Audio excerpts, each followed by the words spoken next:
안녕하세요. 성경과 고대 근동 시간입니다. 자, 오늘은 신왕국, 찬란한 이집트 제국시대라는 주제로 재미난 얘기를 나눠보고자 합니다.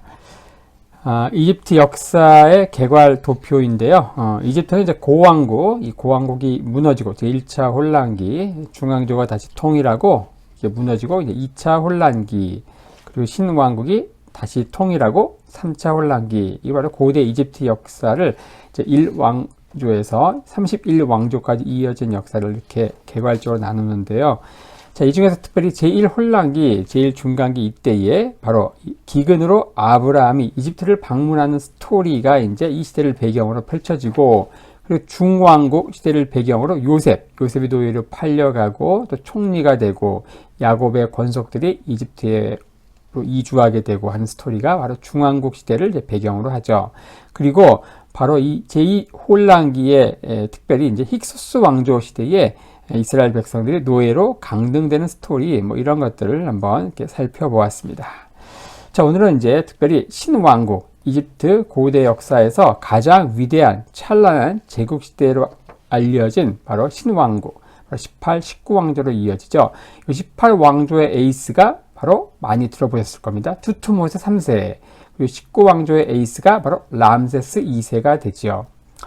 자, 모세의 출생. 모세는 아마도 주전 1526년경 태어났을 것으로 여겨지는데, 모세가 출애굽할 당시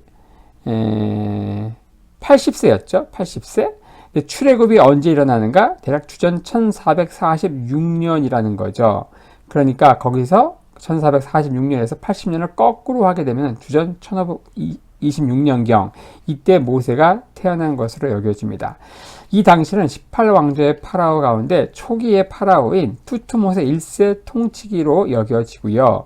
자, 모세가 태어날 당시 이집트 역사는 굉장히 암울한 역사였죠. 바로 노예로 강등된 것으로 끝나는 게 아니고, 바로 남자아이가 태어나면은 나일강에 이제 던져버려라, 던져 죽여라, 남아 살해 명령이 떨어진 그런 상황에서, 뭐 잘 아는 대로 이제 엄마가 잘 키우다가 나중에는 갈대 상자에 실어가지고 나일강에 띄우죠.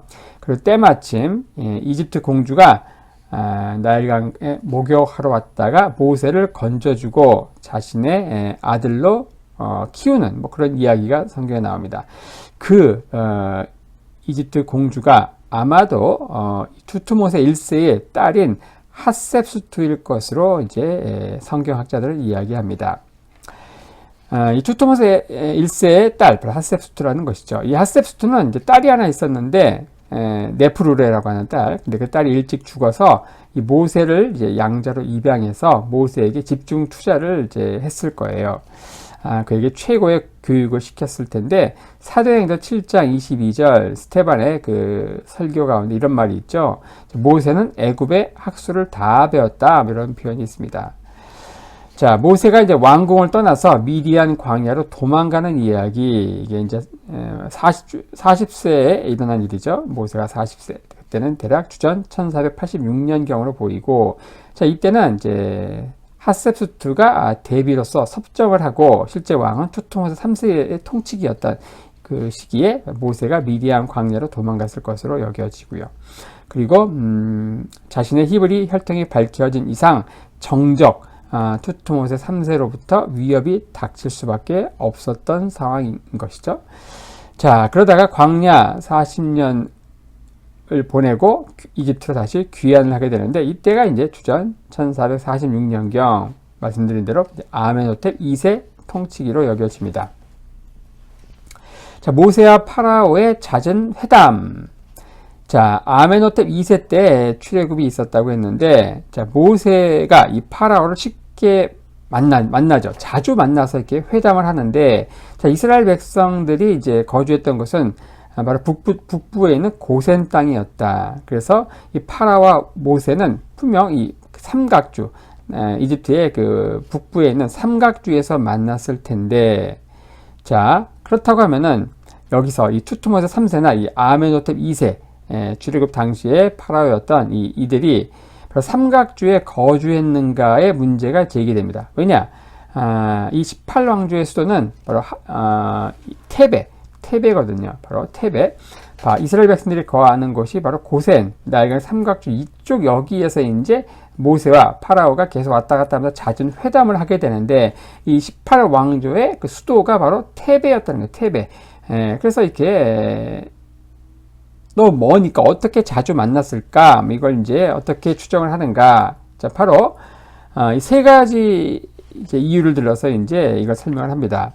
첫째, 특히 이제 투트모스 3세 같은 경우 잦은 그 대회 원정을 하죠. 무려 17차례 원정을 하는데 이게 이제 이스라엘이 있는 그 가나안 땅으로 이제 17차례 가운데 12차례를 이제 이스라엘 쪽으로 원정을 하게 됩니다. 자, 그러려면 이 수차례 원정은 이 북부, 나일강, 북부에 있는 그 삼각주, 그 지역에서 출발했을 것이고, 자, 그래서 이 군사작전 때문에 그 근방, 삼각주 지역에 거주했을 가능성이 높다는 것이죠.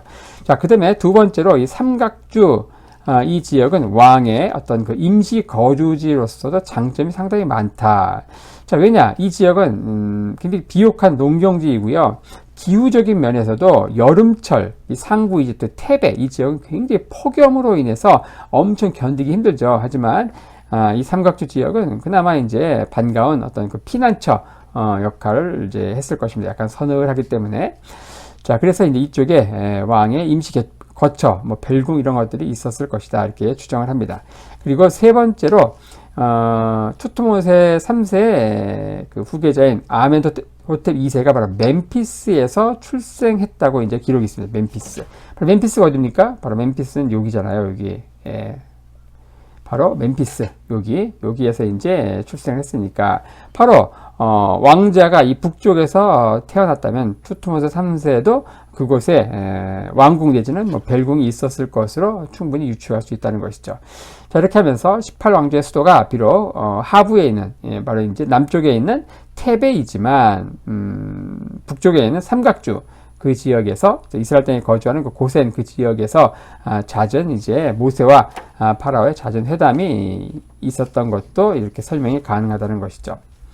자, 그 다음에 아멘호텝 2세 당시에 출애굽이 있었다고 했는데, 자, 이 아멘호텝 2세 통치기 가운데 3번 중요한 전쟁이 있었습니다. 바로 주전 1450년, 그리고 1446년, 그리고 1444년에 전쟁이 있는데, 첫 번째 두 번은 굉장히 대규모 전쟁이었고, 마지막 세 번째 전쟁은 굉장히 미미한 전쟁이었다.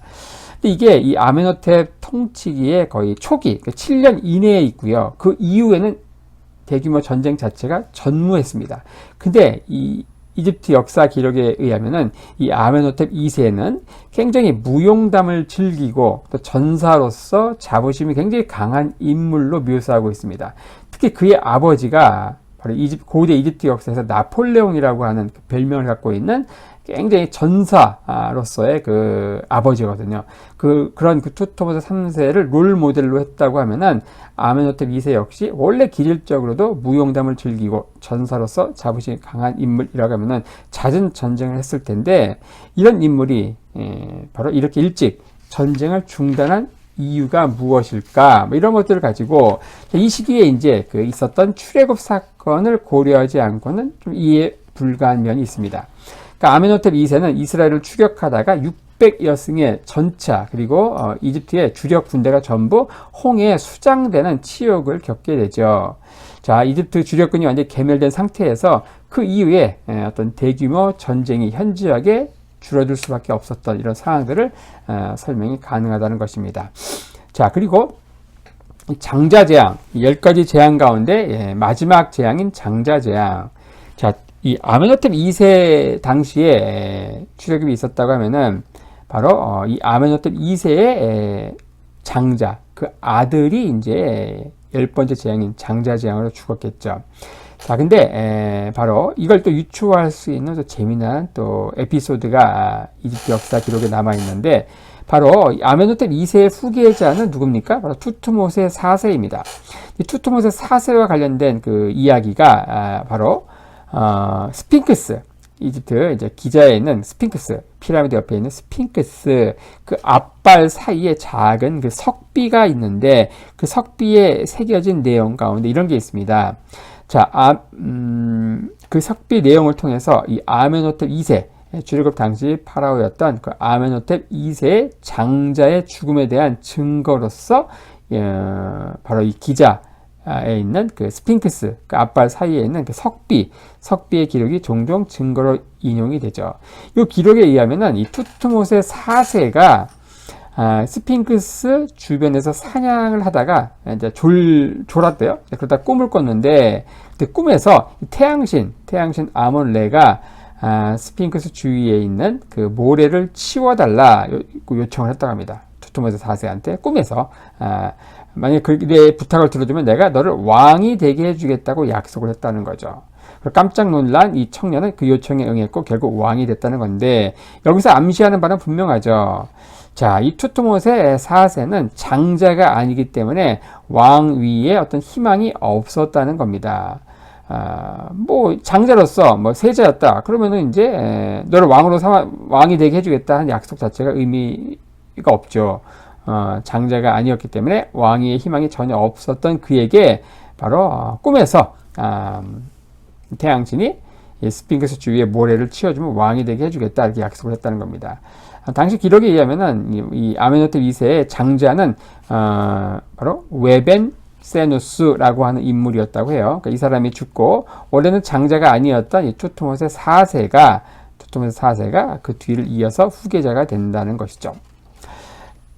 바로 이 장자 제안과 관련된 그 작은 간접적인 증거로서 인용되는 뭐 에피소드 잠시 소개해 드렸고요. 자, 그 다음에 이집트 가운데 있었던 10가지 재앙에 대해서 한번 살펴볼 텐데, 이 재앙에 대한 언급은 성경에만 나오고 이집트 문헌에는 전혀 언급이 없습니다. 굉장히 큰 사건인데 왜 그랬을까? 자, 고대 근동 문헌에서는요, 자신들의 어떤 실패나 어떤 재앙의 언급은 굉장히 기록이 드물죠. 왜냐, 뭐 누구나 다 그렇겠지만 어느 역사나 굉장히 그 자존심이 강한 민족이 바로 고대 근동 국가 이 민족들이었다. 그래서 자신들의 어떤 그 패배라든지 이런 것들을 웬만하면 인정하지 않고 뭐 그런 것들은 충분히 유추할 수 있겠죠. 그 다음에 이제 10가지 재앙, 요것은 어떤 그 이집트의 만신전에 있는 각 신들에 대한 공격으로 이제 여겨지는데, 이집트에 있는 720여 개의 그 신들 가운데 탑 10에 속하는 신들을 하나님께서 탑 10부터 9, 10, 그 다음에 8 점점 위로 올라가면서 최고 신인 이제 파라오의 장자를 이제 치는 뭐 이런 식으로 이해할 수 있겠습니다. 이집트 풍요의 핵심은 나일강이죠. 바로 신이 이집트에게 준 최고의 선물이라고 칭했는데, 이 최고 신들은 주로 이 나일강과 관련돼 있었다는 겁니다. 나일강은 7월에서 10월경에 물이 이제 쫙 빠지고, 물이 이제 차가지고 이제 하류에 홍수가 나고, 그리고 11월에서 2월경에 물이 이제 쫙 빠지면 이제 농번기, 그리고 3월에서 이제 6월에서 이제 추수기가 딱 펼쳐지는데, 이게 이제 항상 주기적으로 펼쳐지면서 풍성한 수확을 이제 약속해주는 나일강, 바로 이집트인들이 신이 준 최고의 축복으로 이제 여겼다는 것이죠. 자, 그런데 첫 번째 재앙이 뭐였는가? 이 나일강이 피로 변했다. 나일강. 이것은 바로 나일강의 신인 그 하피라고 하는 신을 이제 그 공격한 것으로 여겨집니다. 이 강의 수위가 최고조에 달하는 9에서 10월경에 이집트 상류 수단에서 쓸려 내려온 빨간색의 그 진흙들이 있어요. 그런 것들이 나일강 하류 삼각지에 쫙 깔리면서 그 지역은 이제 화학 비료가 없이도 풍성한 소출을 보장해주는 최고의 옥토로 만들어졌죠. 이 빨간색이 쫙 깔리기 때문에 나일강이 이제 핏빛으로 변했죠. 그래서 나일강의 별명이 The Blood Nile, 그러니까 피 나일강이라 불렸는데, 이건 이제 다 그냥 별명으로서 피 나일강이 아니고 실제로 나일강이 피가 된 것이다. 그렇죠? 핏빛으로 변하면서 이집트의 농부들에게 최고의 그 수확을 안겨줬던, 축복을 안겨줬던 그 피빛이 실제 피가 되면서 그게 첫 번째 재앙이 되는 것이죠. 자, 그 다음에 이제 두 번째 재앙이 바로 개구리 재앙이죠. 이 나일강 하류에 범람한 강물이 쫙 빠지면은 이 질퍽한 진흙 속에서 이 개구리들이 막 창궐했겠죠. 이 개구리도 그래서 신성하게 숭배했는데, 이집트에는 그 몇 개의 그 개구리 신들이 있습니다. 그 중에 가장 인기 많은 것이 바로 해산의 여신인 그 헤카트였다고 해요. 이거 헤카트. 두 번째 재앙은 이 헤카트 신을 이제 공격하는 것으로 여겨집니다. 그리고 세 번째 재앙은 이 재앙이죠. 자, 죽은 개구리로 인해서 이가 굉장히 많이 증가했다. 이건 한번 언급했는데 이집트의 그 사제, 태양신 사제들을 굉장히 정결을 이제 중요시했는데 정결, 특히 이제 그 이로부터의 정결 이걸 위해서 이제 수시로 목욕을 하고 또 이제 뭐 심하면 이제 면도, 심지어 머리털까지도 다 면도를 하고 해서 이제 대머리가 굉장히 많다고 했죠. 옷도 수시로 갈아입고, 바로 이가 이렇게 창궐하는 이 재앙은 바로 이집트 사제들이 정말 중요하게 여기는 정결을 이제 공격하는 것으로 여겨집니다. 자, 네 번째 재앙은 바로 파리 재앙이죠. 자, 죽은 개구리로 인해서 이게 파리들이 막 증가했는데, 자, 물이 빠진 환경에서 곳곳에 이제 습지가 만들어지고 각종 곤충들이 서식했겠죠.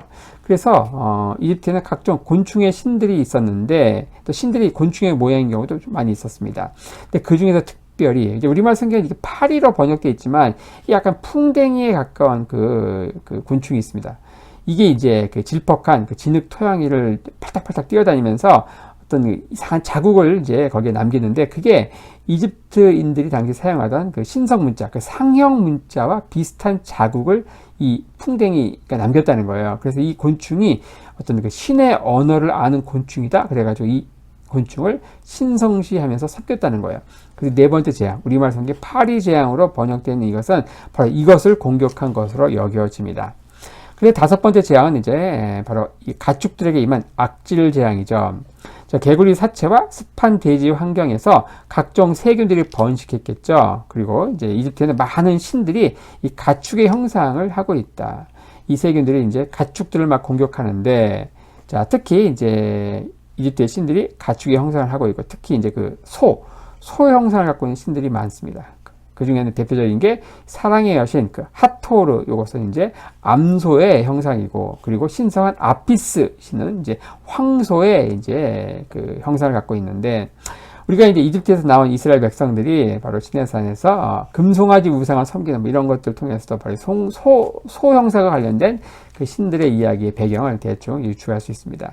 이 악질 재앙은 바로 이집트인들이 바로 많은 신들이 갖고 있는 가축의 형상, 바로 그 가축을 직접 공격하는 이제 그 재앙이라고 할 수 있죠. 자, 그 다음에 이제 여섯 번째는 독종 재앙인데, 이것은 이제 그 다섯 번째 재앙, 악질 재앙이 가축에게만 임했다고 하면은 여섯 번째 재앙이 독종 재앙은 이제 사람에게도 이제 공격하는 것이다.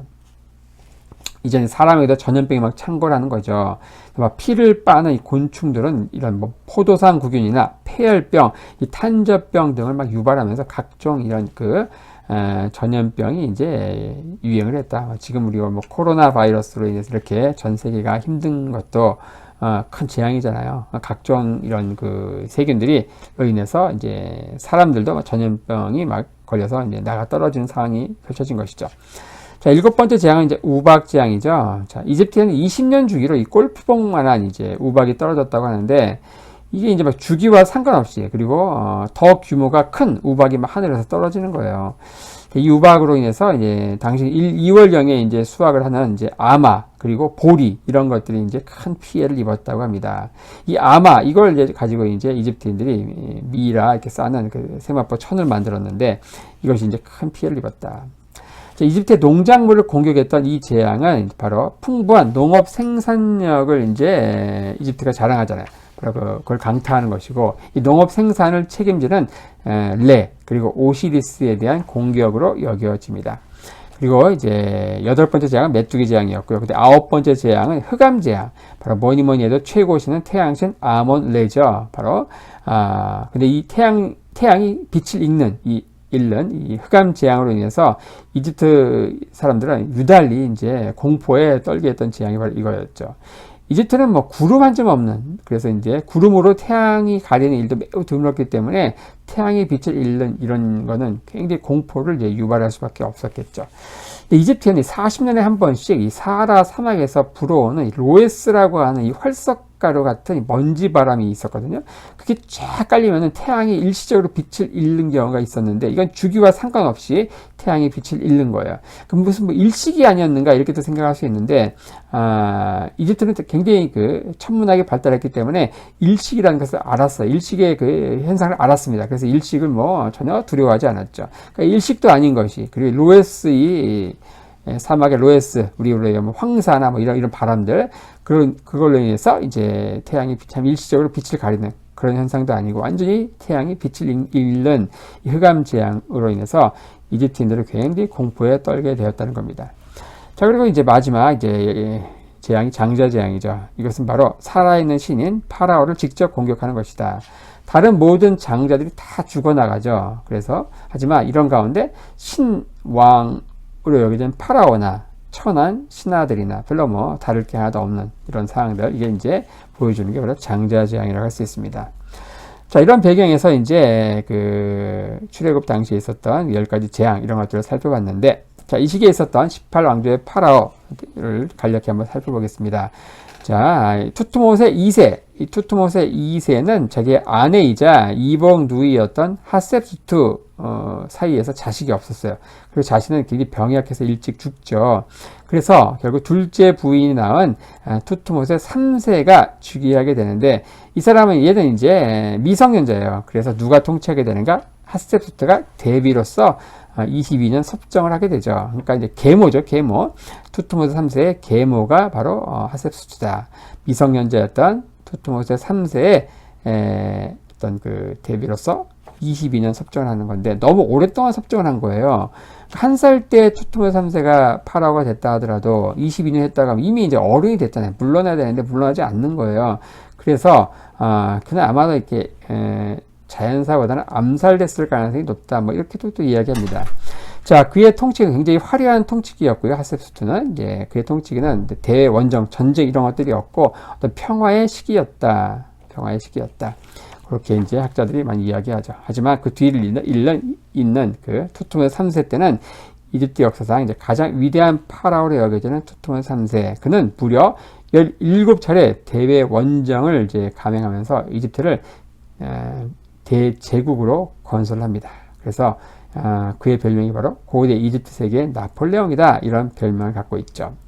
근데 20년간 이 자기의 계모였던 하셉수트 밑에서 이름뿐이 왕 노릇을 하다가 결국 이제 왕이 되어서 억제된 능력을 상승하는 국군과 함께 놀랍게 폭발시킵니다. 자, 그의 대원정을 통해서 이집트 국경은 저 유프라테스강, 바로 미타니와 전투를 해서 굴복시키고, 유프라테스강 북쪽으로는, 남쪽으로는 이제 제4폭포까지 남하하면서 누비아 지역까지 다 아우르는 엄청난 대제국을 이루었다는 것이죠. 자, 그 뒤를 잇는 이제 아멘호텝 2세, 그의 통치기 때 이제 출애굽이 있었다고 했죠. 그는 궁술과 승마 등 무용을 굉장히 좋아했다. 그의 통치기 초기 3년, 7년, 9년에 전쟁이 있었는데, 그 이유는 대규모 전쟁이 없었다. 이것이 이제 바로 출애굽 당시 이집트의 그 주력 부대가 전부 홍해에 수장된 것과 관련이 있을 것으로 이제 추정된다. 이미 앞서서 설명드린 바 있습니다. 이 아멘호텝 2세 뒤를 이어서 이제 투트모세 4세가 이제 또 뒤를 잇게 되죠.